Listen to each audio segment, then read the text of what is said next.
রাসূলুল্লাহ সাল্লাল্লাহু আলাইহি ওয়াসাল্লাম এই হজ পালন করে যখন ফিরছিলেন মদিনাতুল মুনাওয়ারার দিকে, খুম্মে গাদিরের পারে আল্লাহ রাসূল 1,00,000 এই 24,000 সাহাবীকে একত্রিত করে মাওলা আলী আলাইহিস সালাতু ওয়াস সালামের হাত উঁচু করে ধরে বললেন যে মান কুনতু মাওলাহু ফা আলিয়ুম মাওলা।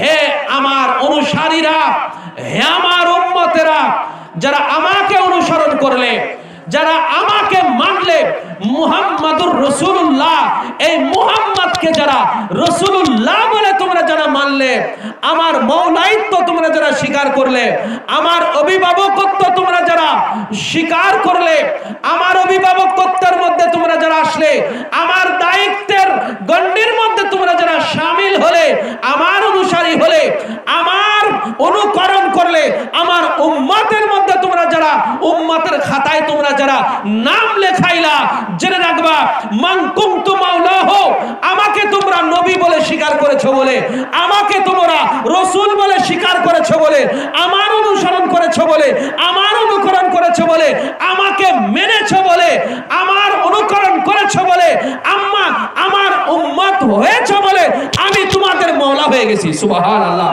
আমি তোমাদের মাওলা হয়ে গেছি।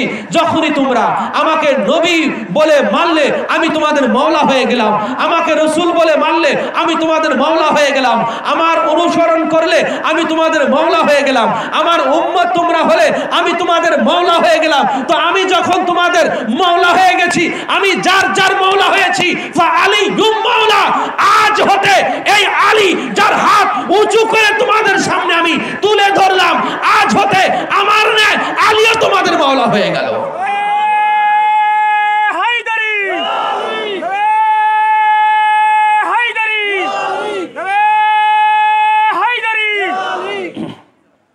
আল্লাহ রাসূল সাল্লাল্লাহু আলাইহি ওয়াসাল্লাম মাওলা আলীকে 1,24,000 সাহাবায়ে কিরামের সামনে মাওলা আলীকে ঠিক এইভাবেই প্রেজেন্টেশন করলেন, উনাকে তুলে ধরলেন। তো ভাই, এই যে রাসূলুল্লাহ থেকে প্রায় 1,500 বছর পূর্বে 1,24,000 সাহাবায়ে কিরামের সামনে বলে গেলেন যে মান কুনতু মাওলাহু ফা আলিয়ুম মাওলা, আমি যার মাওলা এই আলীও তার মাওলা। এই কথা কি আমাদের উপরেও আসে নাই?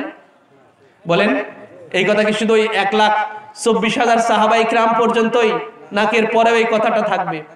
রাসূলুল্লাহর কথাই পরবর্তীতেও চলমান আছে কিনা, বলবৎ আছে কিনা বলেন? এটাকে যারা মানলো না সে মুসলমান হতে পারে নাই। মাওলা আলীর মাওলাইত্ব যে স্বীকার করলো না, রাসূলুল্লাহর উম্মতের খাতায় তার নাম লিখিত হবে না, তার নাম উঠবে না। রাসূলুল্লাহ মাওলা আলীকে যে মাওলা বলে স্বীকার করে না, সে মুসলমান নয়। তা আমি আজকে আপনাদের সামনে রাসূলুল্লাহ সাল্লাল্লাহু আলাইহি ওয়াসাল্লামকে হুজুরে পাক সাল্লাল্লাহু আলাইহি ওয়াসাল্লাম কর্তৃক মাওলা আলী আলাইহিস সালাতু ওয়াস সালামকে উম্মতের মাঝে কিয়ামত তাক রাসূলুল্লাহর এই বাণী বলবৎ আছে। কিয়ামত তাক রাসূলুল্লাহর এই বাণী তাম উম্মতের উপরে, তাম মানব জাতির উপরে হুজুরে পাকের এই বাণী বলবৎ আছে। হুজুরে পাক সাল্লাল্লাহু আলাইহি ওয়াসাল্লাম কেন মান কুনতু মাওলাহু ফা আলিয়ুম মাওলা, আমি যার মাওলা আলী তার মাওলা, আল্লাহ রাসূল এইভাবে আর কোন সাহাবীকে সেখান থেকে বেছে নেন নাই, শুধু মাওলা আলীকে বেছে নিলেন। কেন? ওখানে হযরত আবু বকর ছিলেন, হযরত আবু বকরের হাত তুলে ধরে বললেন না। ওখানে হযরত ওমর ছিলেন, হযরত ওমরের হাত তুলে ধরে বলেন নাই। ওখানে হযরত উসমান ছিলেন, এরকম অনেক সাহাবায়ে কিরাম ছিলেন, কারো হাত আল্লাহ রাসূল এইভাবে তুলে ধরে বলেন নাই যে আমি যার মাওলা অমুক তার মাওলা। শুধুমাত্র মাওলা আলীকে কেন বেছে নিলেন ভাই? মাওলা আলী কে? উনি কোন সত্তা, উনি কোন অবস্থানে আছেন, কি আছেন উনি, যে রাসূলুল্লাহ ওনাকে কেবল বেছে নিলেন যে মান কুনতু মাওলা ফা আলিয়ুম মাওলা? কারণ কি? রাসূলুল্লাহ কেন শুধু মাওলা আলীর ক্ষেত্রেই বললেন যে আমি যার মাওলা আলী তার মাওলা? কেন বলেন? আল্লাহ রাসূলের হাজারো রাজ আছে, জেনে রাখবেন, এর হাজারো রাজ আছে। আমি শুধু কয়েকটা কারণ আপনাদের সামনে তুলে ধরবো। 12টার মধ্যে শেষ করে দেবো না? 12টা, আচ্ছা ঠিক আছে। এর হাজারো রাজ আছে, আমি শুধু একটা কারণ আপনাদের সামনে তুলে ধরবো, সেটা রাসূলুল্লাহর বাণী থেকে, রাসূলুল্লাহর হাদিস শরীফ থেকে। এগুলো আমার চিন্তা ফিকিরের জায়গা থেকে আমি আপনাদের সামনে তুলে ধরছি। আমি নিজে এটা চিন্তা করেছি, নিজে আমি এটা অ্যানালাইজ করেছি, ফিকির করেছি যে আল্লাহ রাসূল কেন মাওলা আলীকে বললেন যে মান কুনতু মাওলা ফালি মাওলা, আমি যার মাওলা আলী তার মাওলা। কেন আল্লাহ রাসূল এটা বললেন? মাওলা আলীর শানে কেন এটা বললেন? এরও অনেক রাজ আছে, হাজারো কারণ আছে, মাত্র একটা কারণ আমি আপনাদের সামনে তুলে দেবো। কেন? রাসূলুল্লাহ সাল্লাল্লাহু আলাইহি ওয়া আলিহি ওয়াসাল্লাম পাক মাওলা আলীর শানে ইরশাদ করেছেন। এই হাদিস তিরমিজি শরীফের মধ্যে আছে। সিয়াসিত তার অন্যতম গ্রন্থ তিরমিজি শরীফ, সুনানে তিরমিজি, জামে ওয়া সুনানে তিরমিজির মধ্যে এই হাদিস শরীফখানা সংকলিত আছে। এবং ইমামে আহমদ ওনার মুসনাদ শরীফের মধ্যেও এই হাদিস শরীফখানা উল্লেখ করেছেন। ইমাম বুখারীর উস্তাদ ইমামে আহমদ, ওনার লেখা হাদিসের কিতাব হলো মুসনাদ, সেই মুসনাদ শরীফের মধ্যেও এই হাদিস শরীফখানা উল্লেখিত আছে। হযরতে জুনাদা থেকে এই হাদিস শরীফখানা বর্ণিত, হুবশি ইবনে জুনাদা থেকে এই হাদিস শরীফখানা বর্ণিত। মিশকাত শরীফের 6080 নম্বর হাদিস। এটা মনে থাকবে আপনাদের, মিশকাত শরীফের মধ্যে এই হাদিস শরীফখানা এসেছে। মিশকাত শরীফের 6080 নম্বর হাদিস। রাসূলুল্লাহ সাল্লাল্লাহু আলাইহি ওয়াসাল্লাম ইরশাদ ফরমালেন যে আলিয়ুম মিন্নি ওয়া আনা মিন আলিয়িন ওয়া লা ইউআদ্দি আন্নি ইল্লা আনা ওয়া আলিয়ুন, রাওয়াহু তিরমিজি। রাসূলুল্লাহ সাল্লাল্লাহু আলাইহি ওয়াসাল্লাম বললেন যে আমি আলিয়ুম মিন্নি, আলী আমার হতে, ওয়া আনা মিন আলিয়িন, এবং আমিও আলী হতে। সুবহানাল্লাহ। এই যে দেখেন রাসূলুল্লাহ কেন বললেন যে মান কুনতু মাওলাহু ফা আলিয়ু মাওলা, আমি যার মাওলা আলীও তার মাওলা। এটা তার আরেকটা সাপোর্টিং বাণী রাসূলুল্লাহ, যে রাসূলুল্লাহ বললেন যে আলী আমার হতে, আমিও আলীর হতে, অর্থাৎ আমি আলী থেকে ফারাক নয়, আলীও আমার থেকে ফারাক নয়। আলী এবং আমি একই বস্তু, শুধু এই পার্থক্য হলো এই যে আমার পরে কোনো নবী হবে না, আমার পরে কেউ নবী হবে না, কিন্তু আমি এবং আলী একই বস্তু, একই সত্তা। এই জন্য আলী আমার হতে, আমি আলীর হতে, আমি এবং আলী একই নূর হতে সৃষ্টি, একই নূর হতে সৃষ্টি। এবং রাসূলুল্লাহ আরো বললেন যে আমার দায়িত্ব হয় আমাকে পালন করতে হবে, অথবা আমার দায়িত্ব আমি এবং আলী ছাড়া আমার দায়িত্ব, আমার কাজ সম্পাদন করার আর কেউই নাই। কারণ রাসূলুল্লাহর জায়গায় যিনি রাসূলুল্লাহ মওলা, তো রাসূলুল্লাহর জায়গায় যিনি মওলা হবেন তাকে তো রাসূলুল্লাহর কাজ সম্পাদন করতে হবে, ঠিক কিনা বলেন ভাই? সম্পাদন করতে হবে।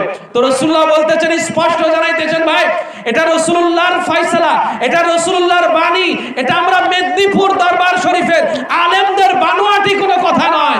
তিরমিজি শরীফ এখনই আমার কাছে নিয়ে আসেন, আমি এখনই বের করে দেওয়ার জিম্মাদারি আমার। যে তিরমিজি শরীফ কামিল ক্লাসে পড়ানো হইতেছে, টাইটেল ক্লাস, আমি তিরমিজির উপরে টাইটেল ফারেগ, আমি দাওরা ক্লাসে তিরমিজি পড়ানো হইতেছে, সেই তিরমিজি নিয়ে আসেন, বের করে দেওয়ার জিম্মাদারি আমার। রাসূলুল্লাহ বললেন যে আমার কাজ, আমার দায়িত্ব পালন করার আমি আর আলী ছাড়া কেউ পারবে না। আমার কাজ হয় আমাকে পালন করতে হবে, না হয় আলীকে করতে হবে। এই জন্য রাসূলুল্লাহ বলে গেলেন যে আমার কাজ আমার পরে আলী ছাড়া যেহেতু সম্পাদন করার আর কেউই নাই, অতএব মান কুনতু মাওলাহু ফা আলিয়্যু মাওলা, বলে আমি যার মাওলা আলীও তার মাওলা। কারণ আমার অবর্তমানে আমার রিসালাতের কাজ, আমার নবুয়াতের কাজ, বেলায়েতের মালিক হয়ে, ফাতেহে বাবে বেলায়েত হয়ে মাওলা আলী কেবল আমার কাজ, আমার নবুয়াত এবং রিসালাতের কাজ, নবুয়াতের দরজা বন্ধ হবে কিন্তু নবুয়াতের কাজ চলমান থাকবে, রিসালাতের দরজা বন্ধ হবে কিন্তু রিসালাতের কাজ চলতে থাকবে।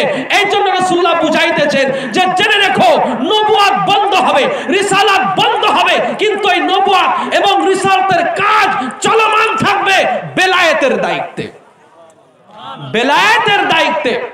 আর সেই ফাতেহে বাবে বেলায়েত হচ্ছেন মাওলা আলী কারামাল্লাহু ওয়াজহুল কারীম।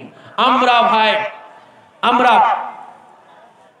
খুশ নসিব, আমরা অত্যন্ত সৌভাগ্যবান যে আমাদের পীর ও মুর্শিদ মেদিনীপুর দরবার শরীফের 4 নম্বর দরবার পাকের যিনি পীর ও মুর্শিদ হিজ হলিনেস সজ্জাদনাশিন হুজুর পাক কিবলা ও কাবা হযরত সৈয়দ শাহ ইয়াসুফ আলী আল কাদরি আল হাসানি আল হুসাইন আল বাগদাদি, তিনি সেই মাওলা আলী যিনি জিনার শানে রাসূলুল্লাহ বলেছেন মান কুনতু মাওলাহু ফা আলিয়ুম মাওলা, আমি যার মাওলা আলীও তার মাওলা। যার শানে রাসূলুল্লাহ বলেছেন যে আমার দায়িত্ব আমার অবর্তমানে আলী ছাড়া আর কেউই পালন করার মতো নাই, সেই মাওলা আলীর 35তম বংশধর আমার আপনার পীর ও মুর্শিদ, বলুন সুবহানাল্লাহ। এটা আমাদের সৌভাগ্য যে মাওলা আলীর ডিসেন্ডেন্টকে, মাওলা আলীর উত্তরসূরিকে, মাওলা আলীর বেটাকে, মাওলা আলীর দেহের অংশ কলিজার টুকরাকে আমরা আমাদের পীর ও মুর্শিদ হিসেবে আমাদের নসিব হয়েছে। ঠিক কিনা বলেন? আমাদের নসিব হয়েছে ভাই। এই জন্য আমরা অত্যন্ত সৌভাগ্যবান।